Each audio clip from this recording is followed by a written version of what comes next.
can't help it. I'm hungry. I know. I'm not saying you shouldn't be hungry. I'm just saying don't blame it on the trip.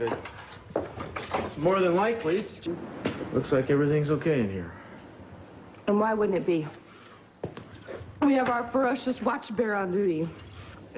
You better be careful, pal. I bought that bear for the baby, and you're getting very attached to it. And why shouldn't I? Shouldn't a girl have a little fun? What's the matter? You don't have enough fun? I just blew a bundle on you, you know. Fancy. It wasn't fancy. It was a hotel, wasn't it? And we had a nice trip up the coast. You always look for compliments. You do. Especially when you pull out that wallet. Oh, honestly. I'm not being serious. I love you. I love you, too. When we were together, it was like it was the first time for me and you. And our baby. Yeah, well, hopefully you can get used to it. Maybe it's the wave of the future.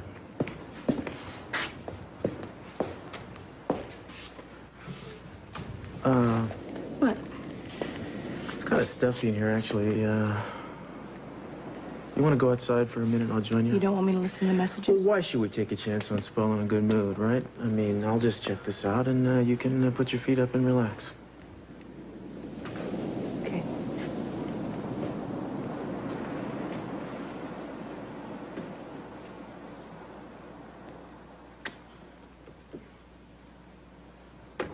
Cruz, change that message.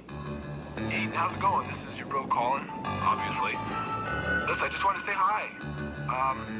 Give me a call. See you later. Bye. Cruz! What, babe?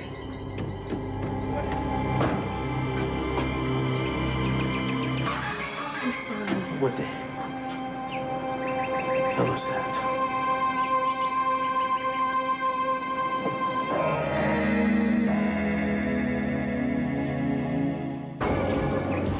I'm losing it, you know. I'm gonna lose it pretty soon. No, you can't get to us.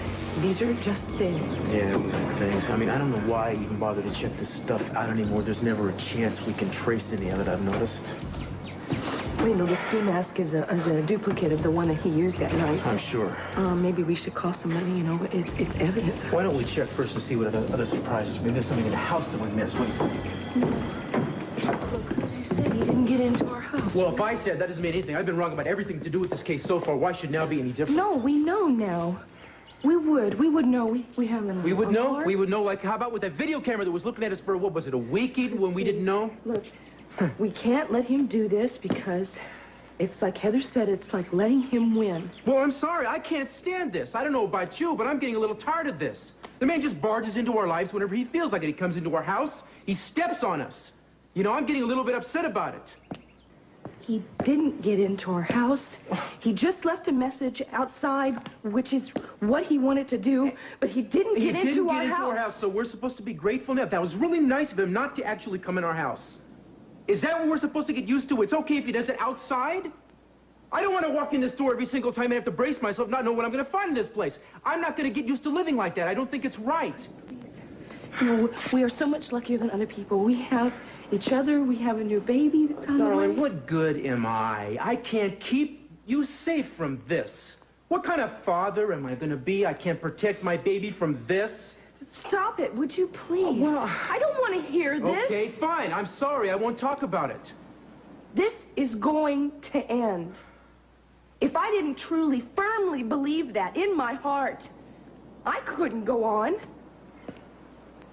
Yeah, this is going to end. Well, your anger, when you get all mad and everything, that doesn't make anything better. What do you expect me to do? You know, I go to work day after day, Eden. I can't make any progress. I beat my head against the wall. I get nowhere, for God's sake. You think I'm mad? Yes, I'm angry. It makes me angry.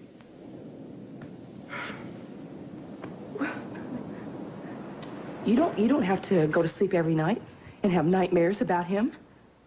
You know what I do? I try to live my day, go through my day, try to understand what I'm feeling, try to get some sort of grip on it, so you and we can have some sort of a life together. How dare you do this to me? How dare you just give up? I was the one that was raped, not you.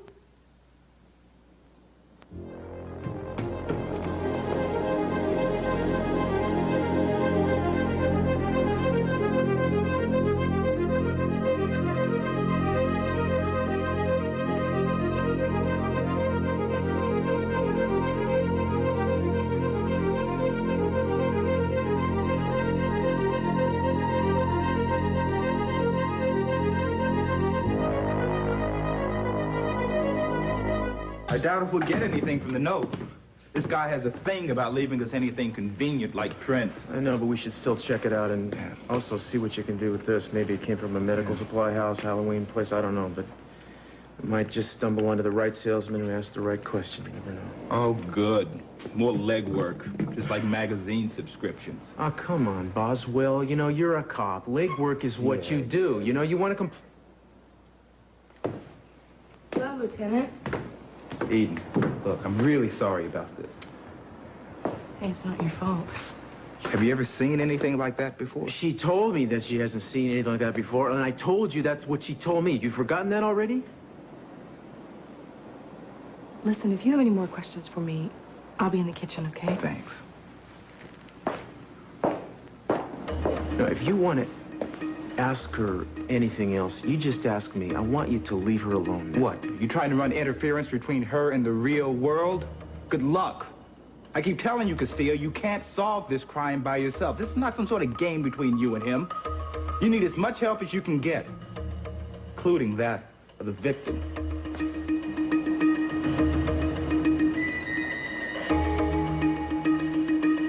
You know, I'm getting sick and tired of explaining this to you. We're not going to talk to you about this stuff anymore. What's going on? I just came by to tell you how sorry I was. I heard the latest. You've got to be devastated. Actually, I'm a little numb, but getting used to it. Might you come in? Excuse me, I just asked Lydia to leave. I just asked her to stay.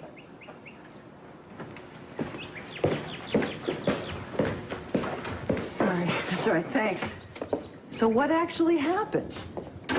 Well, we went on a short trip, and we came home, and I walked out on the terrace, and he left a few things, one of which was a ski mask, a duplicate of the one that he wore the night that he attacked me.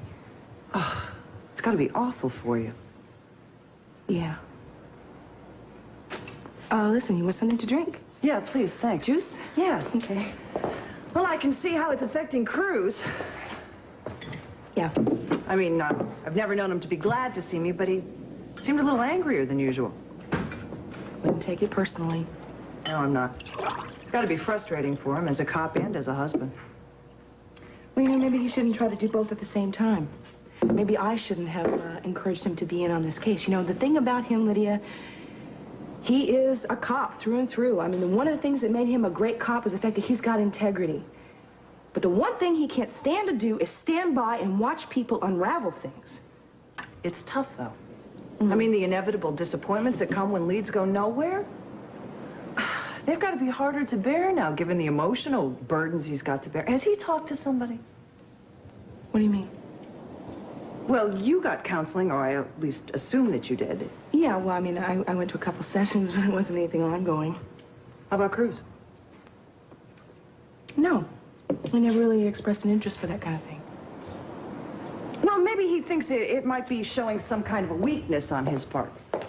No. I mean, believe me, this guy is not like this.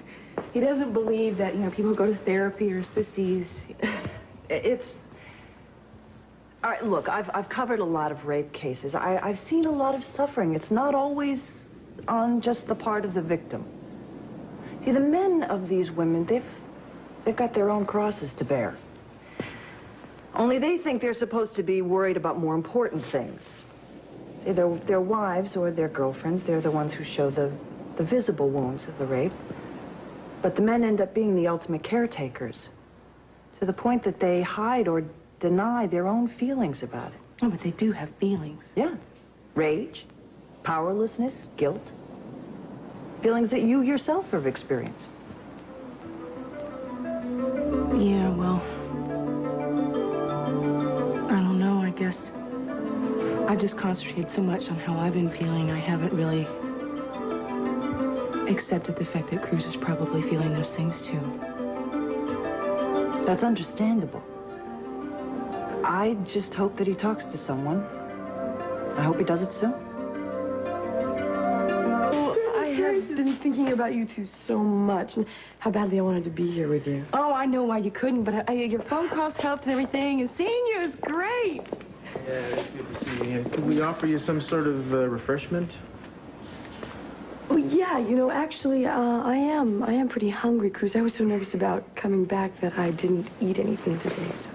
How about a She never sandwich? changed. That would be great. I'll get you a sandwich. I'll rustle one up just a second. You saw Kane?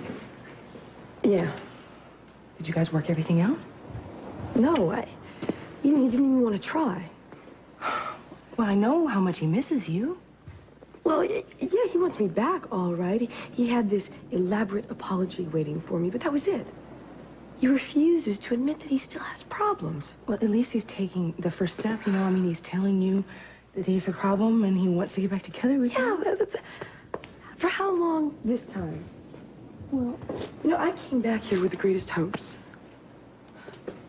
But I promised myself one thing, and that was that I was not going to put myself back in a situation that was destructive to us both. Andrea, Kane has a lot of problems. Maybe he just needs to know that you're there for him before he starts dealing with them. Yeah, but he needs more than just my help alone. Okay. Look, after what happened to me, you know, even just today, I have realized that as stable as Cruz is, I mean, you know him just as well as I do, he maybe needs to go talk to somebody. For somebody to be as supportive to him as he is for me. Maybe before Kane goes and seeks professional help, he needs to know that you will be there for him. Doesn't mean that you have to continue to stay in the relationship and get hurt or be upset. But Eden, I love him. I can't pretend that I don't love him. I can't pretend to be somebody who is cheering him from the sidelines. And there's no guarantee that he'll agree to therapy. And if he doesn't, then I'll have just prolonged the agony before I end up leaving him again. Well, that would be so sad, because I know how much you two love each other. Some obstacles are greater than love. Sometimes love isn't enough.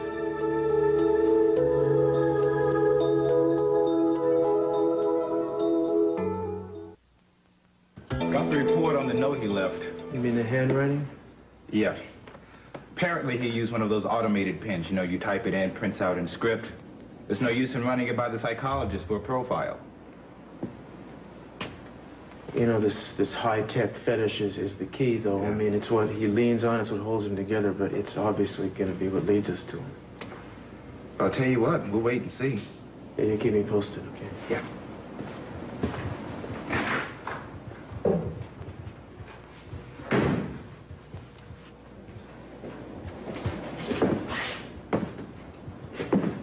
Was that anything? No, that wasn't. I'd like to talk to you, if you don't mind. Sure, if you want to. You know, I can understand you being a little wary. There are so many times when I told you that I wanted you to protect me, and then when you try to, I think you're trying to control me. And then when you try to tell me how you feel, when you're angry or you're upset, I freak out. No, isn't I'm sorry. I'm sorry I got angry. No, I'm sorry. I am afraid of my own feelings. Darling, I don't want to add to your pain. I swear to God, that's the last thing I want to do, you know? You know, I don't... We just need to remember this isn't about right or wrong. It's just a matter of finding a way to get through this. But I was wrong. It happened to both of us. It happened to you and me. And what makes it even more difficult is that this man keeps reminding us what happened. Yes, and I can't for the life of me put a stop to it. I mean, it's the one thing you'd expect me to be able to accomplish. I'm trained for it. I'm primed. There's nothing in the world I want more, and yet I've proven to be basically useless. No. That is not true. From the very beginning, you are the one that has made me feel like I could pull through this. You are so aware, and you're so attuned, and you're patient. Every week, every day that has gone by, it's been about what I can handle, you know, what I can take, what I need. I mean, sometimes you must wonder whether you have a life at all. Well, no, I want us both to have a life, you know. I want this to be a home again, a place we can bring Chip back into, another baby can be born into. I mean, we could just maybe sit around once in a while and do something casual, like eat some popcorn, do anything, tell a story. I want that too. Yeah, I mean, think about it. Wouldn't it be nice? Yeah. Be able to walk through the door and maybe push a stroller across the threshold without having to salute some guy in a uniform with a gun on his hip, you know? Have to be able to step out on the terrace maybe without having to pretend we're not listening for a sound in the bushes that means he's back. It's gonna happen. You and me, we are so much stronger than anything he can ever do to us.